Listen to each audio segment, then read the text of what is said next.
Yun, so biglang cambio po etong si Harry Roque. At tila nga nalalagay siya ngayon sa alanganin dahil sa mga binatawan niyang salita tungkol nga kuno sa gentleman's agreement na ito si Digong at ng China. Ang agreement daw na ito ay i-remove or tanggalin ang Sierra Madre.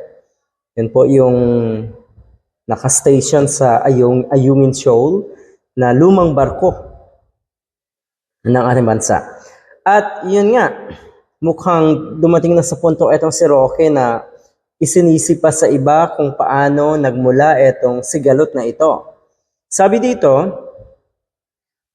Roque, when asked about the previous agreement between China and the Philippines regarding the BRP Sierra Madre, stated that he was not privy to such an agreement and only to the engagements made by the Duterte administration with China. He noted that the agreement about the removal of the grounded warship had been attributed to former President Estrada's administration. So ayun, bumalik siya sa administrasyon ni Estrada na kuno ayun talaga ang pasimuno, yun talaga ang or nag-originate talaga yung agreement na yon sa panahon nga natong si Estrada. Pero napakalinaw yung kanya pong binitawang salita na merong gentleman's agreement. Etong si Digong at ang China. Paano nangyari? Anong nangyari? Bakit ang China ngayon ay mukhang sobrang agresibo? Binubuli ang mga kababayan natin, ang mga mangingisda, ang mga naghahatid ng supplies sa BRP Sierra Madre.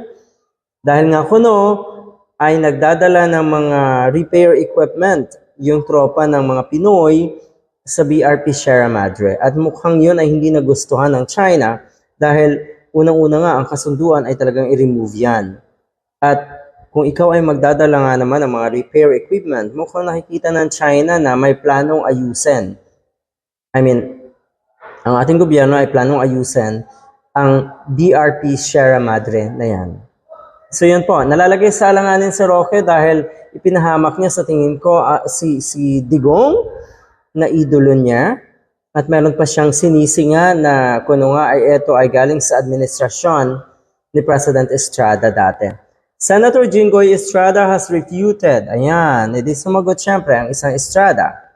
Former presidential spokesperson Harry Roque's statement linking an alleged agreement between the Philippines and China to remove BRP Sierra Madre from Ayungin Shoal to the father, former President Joseph Estrada. Ayan, syempre, tanggi dito, tanggi doon na yung mga yan. Pero sa totoo lang, ang nakikita po natin dito, yung pagbanggit nga na itong si Harry Roque na napakaliwanag, gentleman's agreement, sa tingin ko talaga ang may kasalanan, kaya lumala po itong sitwasyon ito ng ating bansa at ng China. Pagdating nga dyan sa West Philippine Sea, ang pinakasala rin po sa tingin nating lahat ng karamihan ay siguradong si Digong. Kaya siya lang dapat talaga ang sisihin. Anyway, so yun, dinipensahan na itong si Jinggoy Estrada, ang kanyang ama na wala daw kinalaman. Alright, ang sabi dito, Father former President Joseph Estrada, who chairs the Committee on National Defense and Security, Peace, Unification and Reconciliation, expressed disappointment, calling Roque's claims baseless and unacceptable. Maganda no, yung sinasabing baseless. Yan po ang tatak ng mga katulad ni Harry Roque.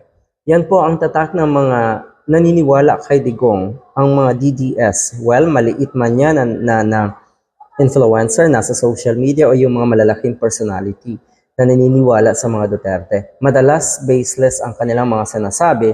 At higit sa lahat, unacceptable. Wala sa ayos. Good luck.